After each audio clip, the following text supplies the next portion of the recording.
A key focus of the new codes is the whole aspect of supply development and the requirement to have a supply development plan in place. I think that's an excellent strategy of the new DTI codes.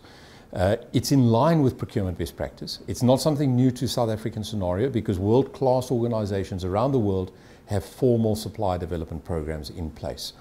And what it's doing from a South African context is it's forcing the scenario that that best practice is incorporated as a standard feature of any main organization's procurement strategy. The challenge with this is that an aspect of supply development is recognized under the new codes that you can outsource that requirement to organizations that can come and do the supply development on your behalf. That's great, but the concern is that it mustn't just become a numbers game, that organizations, all they go and do is they go and get an organization in, they contract them to go and do supply development, but it's not meaningful supply development in that the supply development has no impact on the long-term sustainability of your organization. It doesn't provide a better off organization as a consequence of it. And the investment that you're making into it purely goes to be the numbers to secure the scorecard, but doesn't deliver what it actually is intended to deliver at the end of the day, and that is a better organization for it. So the concern is that a lot of fly-by-night supply development companies may emerge, okay? And corporates may be enticed into engaging with them because they don't know what to do around supply development, because it's a skill that our South African buyers haven't yet acquired. And these fly-by-nights then don't really deliver the meaningful supply development that we need.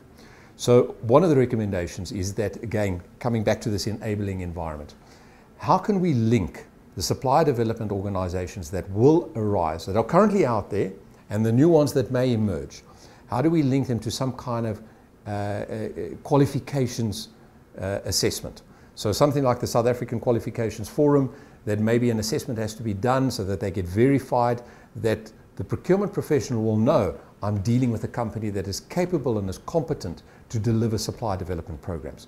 Otherwise, we're not going to know, and we'll end up using fly-by-nights that don't deliver meaningful change in our organizations. So I think that's one of the other concerns that we'd like to post out there for debate on the LinkedIn forum, is how do we make sure that these organizations that will emerge and that are currently out there will be accredited organizations to deliver supply development programs.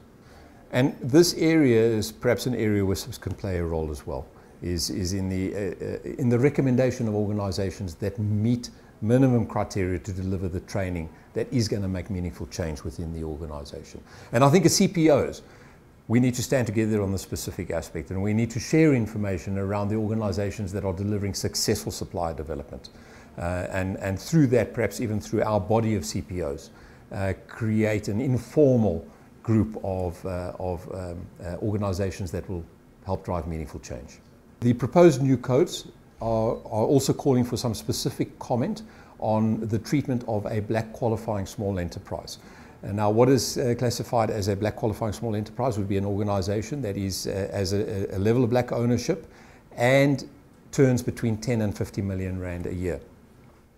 So we will also be posting that on the LinkedIn CPO forum to ask for ideas from CPOs on how that should be treated, any ideas. I think the key thing here, from my perspective, is that we want to drive the growth of a small business economy. We need to make it as easy and free-flowing as possible, and providing it's contributing towards the objective of creating employment, that it's achieving the right principles.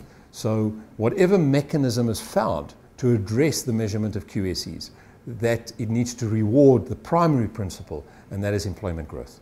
In summary, there are a lot of challenges that lay in front of us as a country, as a procurement body, as a body of professional procurement people, but I think it's an exciting landscape.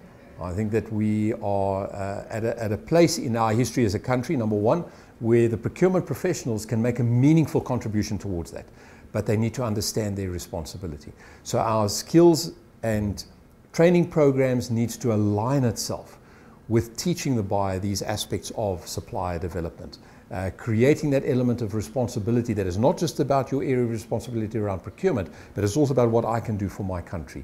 And if we can collectively bundle all of these things, I think if we stand together as a body of procurement professionals, we can make a meaningful contribution towards the growth and the development of South Africa as an entity that creates an opportunity for us to have a better lifestyle for all. Audio Jungle.